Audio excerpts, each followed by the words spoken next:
What's up, y'all? Thanks for stopping by the Search T channel.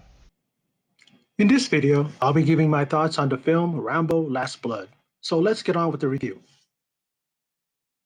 You're dealing with an expert, with guns, with knives, with his bare hands.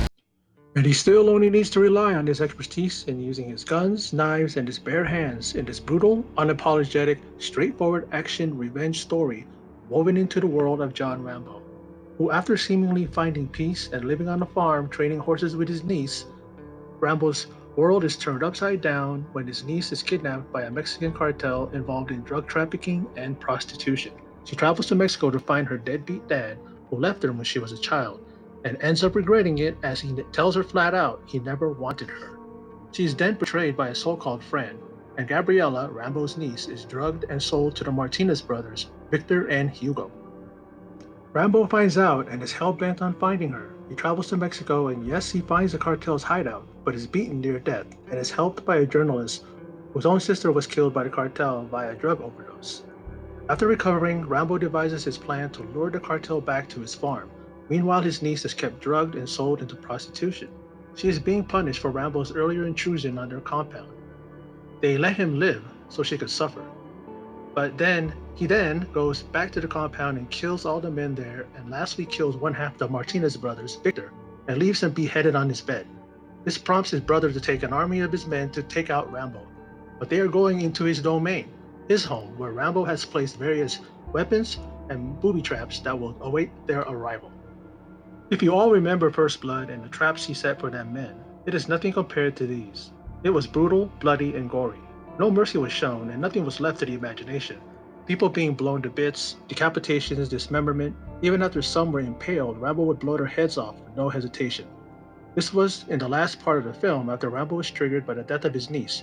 He got her out of the compound where he killed Victor and his men, and then Rambo went into motion and set up the booby traps and planned how he was going to get revenge. The opening was sweet and sentimental, showing how John Rambo was living quietly.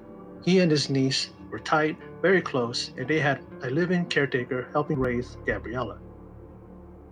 Then, when the circumstances took a horrible turn, his niece's abduction and sad death, Rambo had no choice but to seek the vengeance that would take him back into similar ground, taking on a militia in the form of the Mexican cartel. It wasn't going to end pretty, and it didn't for the cartel members and the Martinez brothers. The end was bittersweet, and Rambo was seated on his rocking chair, nursing gunshot wounds after lastly killing Hugo Martinez and gutting him and ripping his heart out and showing him.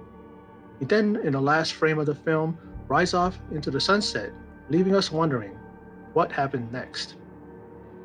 Prior to that, there was a montage of classic scenes from the entire Rambo franchise, culminating in that last scene, perhaps to let us know that that was it and he is going to go on and continue to fight.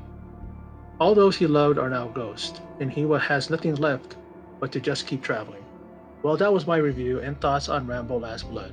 A fitting bookend to this amazing franchise that, in my opinion, doesn't have one bad entry in it.